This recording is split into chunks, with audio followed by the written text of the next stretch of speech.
दोस्तों, इसी प्रकार की मोटिवेशनल कहानियां सुनने के लिए हमारे YouTube चैनल को सब्सक्राइब करें और आज की ये कहानी कैसी लगी हमें कमेंट करके जरूर बताएं। तो चलिए आज की कहानी शुरू करते हैं। भीड़ भाड़ से अलग होकर जब भी कोई इंसान अपने साथ अकेले में समय बिताता है, तभी उसके दिमाग में नाना प्रकार की चिंताएं जन्म लेने लगती है। मनुष्य की प्रवृत्ति ही ऐसी है कि वो ज्यादातर समय नकारात्मक ही सोचता है। अपने लक्ष्य को कैसे प्राप्त किया जाए, ये सोचने की जगह है वो ये सोचता है कि अगर लक्ष्य पूरा नहीं हुआ तो मैं क्या करूँगा। और इस प्रकार की नकारात्मक विचारधारा के कारण जीवन परांत डर डर कर जीता रहता है। अगर पूरी बुद्धिमानी और सजगता के साथ इस डर को समझाना जाए तो यही डर इंसान के पतन का कारण बनता है। ऐसा मनुष्य जो खुद पर संजय करता है, खुद पर संदेह करता है, भला वो कैसे सफल हो सकता है। लेकिन बुद्धिमानी से अगर इस डर का उपयोग किया जाए तो यही डर उसकी सबसे बड़ी ताकत बन सकता है। काश केवल एक बार उसने खुद पर विश्वास किया होता तो उसे मालूम होता है कि उसके डर में ही उसकी ताकत का रहस्य छुपा हुआ है। ये कहकर सन्यासी चुप हो न गया और चुपचाप अपने कदमों पर ध्यान लगाते हुए जंगली घास पे से आगे बढ़ने लगा। संध्या का समय था। सन्यासी और एक लकड़हारा जंगल में से होकर गांव की तरफ निकल रहे थे। सन्यासी के ये शब्द लकड़हारे को कुछ समझ में नहीं आए। वो सोच रहा था कि डर में ताकत कैसे हो सकती है। डर तो आदमी को कमजोर बनाता है। अपने मन की उत्सुकता को जब वह काबू नहीं कर सका तो उसने सन्यासी से पूछा कि महात्मा ना, आप ये क्या कह रहे हैं कि डर में ताकत होती है। डर तो आदमी को कमजोर बनाता है, उसे तो अपना डर दूर करना चाहिए। करारा अपनी बात पूरी कर पाता उससे पहले ही उसे एक शेर की दहाड़ सुनाई दी। शेर की गर्जन सुनकर लकड़हारे का रोम रोम कांप गया। उसके कान खड़े हो गए। जंगल से आती एक एक आहट उसे साफ सुनाई दे रही थी। उसके कदम वहीं पर जम गए थे। वो भी नहीं पा रहा था। उसे पता था कि थोड़ी सी हरकत उसकी जान जोखिम में डाल सकती है। उसका दिल तो तेजी के साथ धड़क रहा था, लेकिन फिर भी वो अपनी सांसों पर काबू पाने का प्रयास कर रहा था। कुछ देर बाद जब खतरा टल न गया तब सन्यासी ने कहना शुरू किया। सन्यासी ने कहा कि अभी जब तुम डरे हुए थे तो तुम्हारे शरीर का रोम रोम जाग न गया था। जंगल से आ रही छोटी से छोटी आहट पर भी तुम्हारा ध्यान लगा हुआ था। तो इस प्रकार अपने मन के डर के कारण तुम होश में आ पाए, तुम पूरा ध्यान लगा पाए। इससे पहले जब तक तुम्हें शेर की दहाड़ सुनाई नहीं दी थी तब तक तुम अपने विचारों में खोए हुए थे। लेकिन जैसे ही तुम्हें शेर की दहाड़ सुनाई दी वैसे ही तुम्हारे सारे विचार गायब होकर हम वर्तमान में उपस्थित हो गए थे। यदि तुम्हें अभी शेर से बचकर भागना होता या फिर उससे लड़ना होता तो तुम्हें अपने शरीर की वो क्षमता देखने को मिलती जो आज तक जीवन में तुमने खुद भी महसूस नहीं की होगी। जब कोई कुत्ता तुम्हारे पीछे दौड़ता है उस समय तुम्हारी जो रफ्तार होती है वो तुम्हारी आम जिंदगी से कहीं ज्यादा होती है। साधारण जीवन में तुम इतने तेज नहीं दौड़ पाओगे जितना कि एक कुत्ते के सामने दौड़ पाओगे। ये ताकत या कहें कि हमारे शरीर की क्षमता अभी देखने को मिलती है। जब हमारा मन डर में होता है, किसी डरावनी परिस्थिति में हमारा मस्तिष्क और हमारा शरीर अपने उच्चतम श्रेणी में काम करता है। जो काम तुम आम जिंदगी में नहीं कर पाते वो तुम्हें डराकर कराया जा सकता है।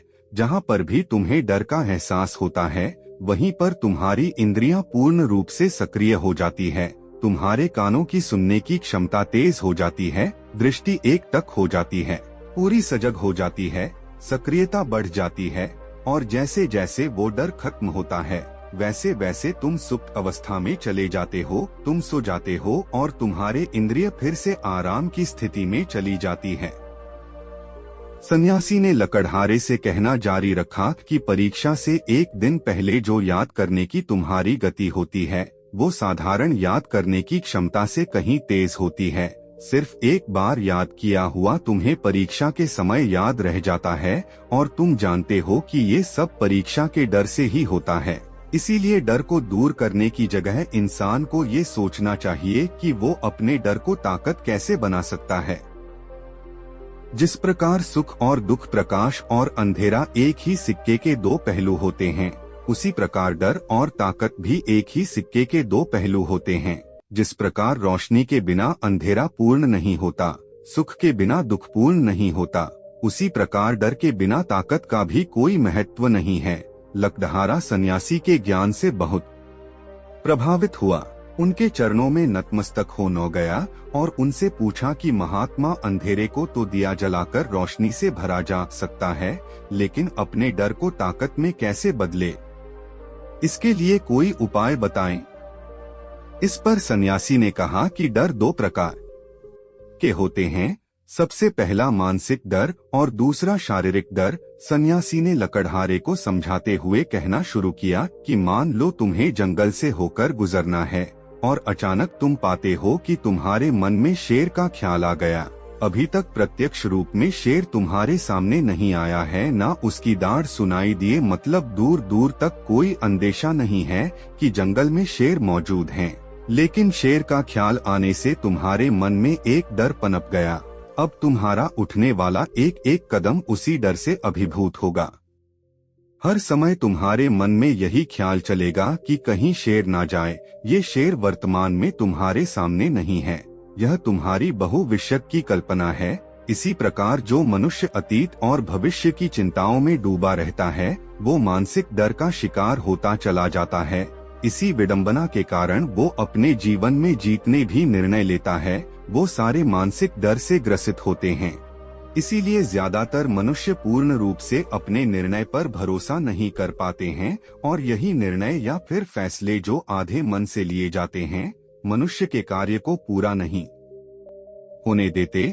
लेकिन ये भी सत्य है कि मानसिक डर के कारण ही इंसान अपनी तैयारी पूरी करता है। अगर तुम्हारे मन में शेर का ख्याल नहीं आएगा तो तुम शेर से सुरक्षा के लिए कोई भी कदम नहीं उठाओगे, लेकिन अगर तुम्हें शेर का ख्याल आ न गया तो तुम उससे सुरक्षा के लिए कोई ना कोई तरीका जरूर अपनाओगे। तो इसीलिए मानसिक डर बेकार नहीं होता, वो आपकी सुरक्षा को और ज्यादा मजबूत भी करता है। लेकिन समस्या तब शुरू होती है जब आप चाहकर भी कुछ नहीं कर सकते, लेकिन उसके बावजूद आप मानसिक डर झेल रहे होते हो। उदाहरण के लिए कुछ मनुष्य हमेशा ये सोचते रहते हैं कि उन्हें कोई बीमारी ना हो जाए, कहीं उनके साथ कोई दुर्घटना घट जाए, कहीं उनके साथ कोई धोखा ना कर दे। लेकिन इन सब घटनाओं पर उनका कोई जोर नहीं होता है, ये उनके हाथ में नहीं होता है। अगर दुर्घटना होनी होगी तो होगी ही, अगर बीमारी होनी होगी तो होगी ही। अच्छा खान पान और अच्छी दिनचर्या का पालन करने के बाद भी अगर कोई मनुष्य बीमार हो जाता है तो ये उसके नियंत्रण के परे की बात है। अपनी तरफ से उसने पूरी कोशिश की और यही उसका कर्तव्य था, उसमें कोई कुछ क्या कर सकता है। जो घटनाएं इंसान की पहुंच के परे होती है, वो उनसे भी परेशान होता रहता है, उनसे भी उसका मन घबराता रहता है और यही मानसिक डर उसके पतन का कारण बनता है।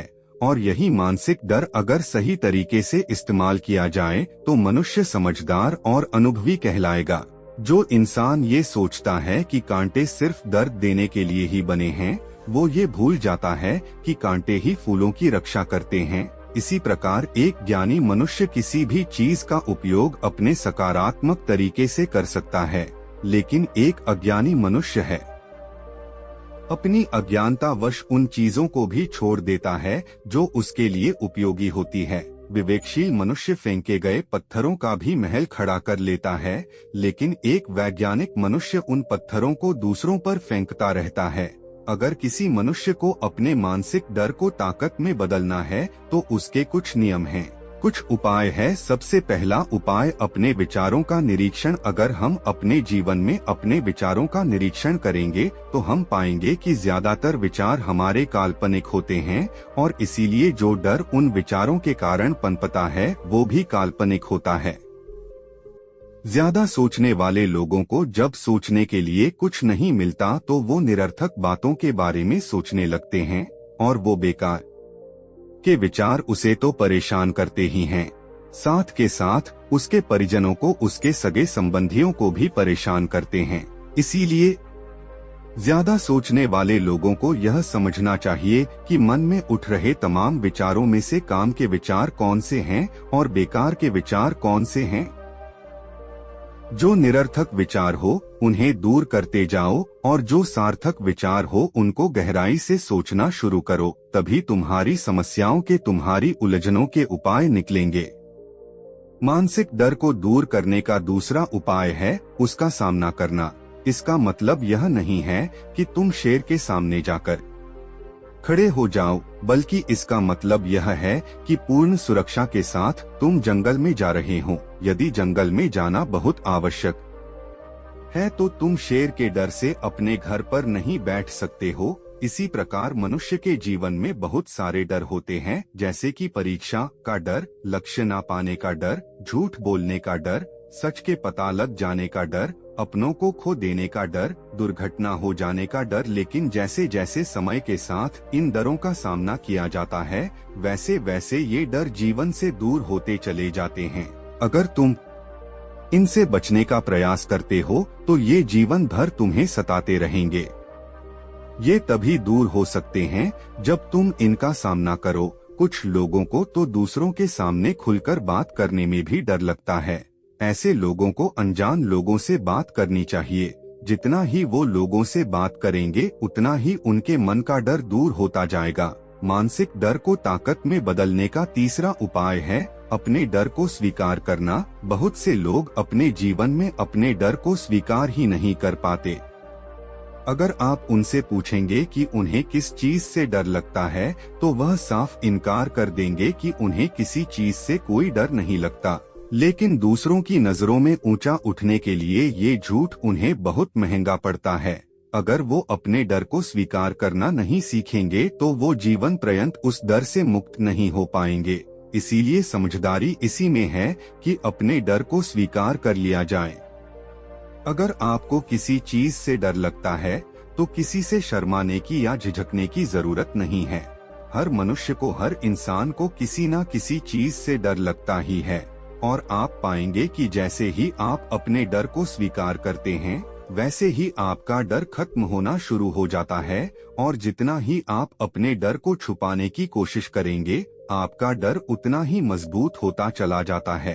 ये सारे तरीके तुम्हारे मानसिक डर को दूर कर सकते हैं। लेकिन शारीरिक डर को दूर करने के लिए तुम्हें दूसरे तरीके अपनाने होंगे। सबसे पहले ये समझो कि शारीरिक डर कौन सा होता है। मान लो तुम किसी जंगल से गुजर रहे हो और अचानक तुम्हारे सामने शेर आ जाता है।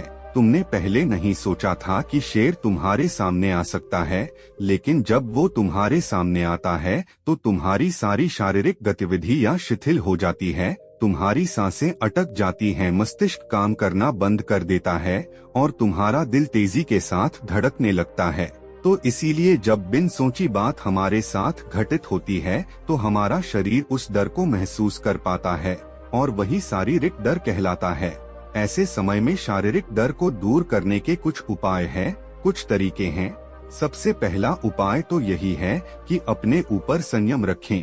जब किसी मनुष्य के साथ बिन सोची बात घटती है तो सबसे पहले उसका संयम टूट जाता है और संयम टूटने के साथ उसका मस्तिष्क काम करना बंद कर देता है और इसी वजह से सोचने और समझने की प्रक्रिया भी रुक जाती है, क्योंकि हमारा शरीर उसी प्रकार कार्य करेगा।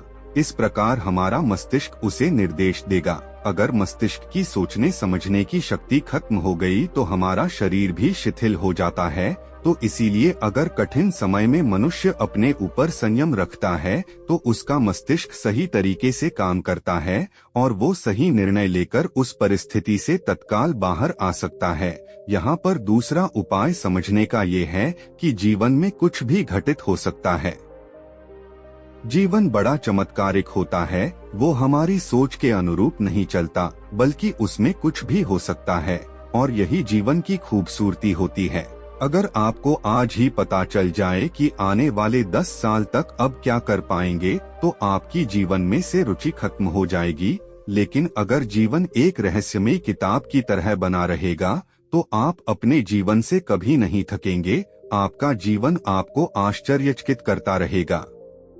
इसीलिए यह समझो कि जीवन में कुछ भी घटित हो सकता है, तुम्हारी सोच से परे भी घटित हो सकता है। इसीलिए कुछ अनुमान मत लगा लेना। किसी सोच को लेकर सन्यासी ने अपनी बात खत्म करते हुए कहा कि इन तरीकों से तुम अपने मानसिक और शारीरिक डर को दूर कर सकते हो और आनंद से भरा हुआ जीवन जी सकते हो। तो दोस्तों, कैसी लगी ये कहानी आपको कमेंट सेक्शन में कमेंट करके जरूर बताना। नमो बुद्धाय।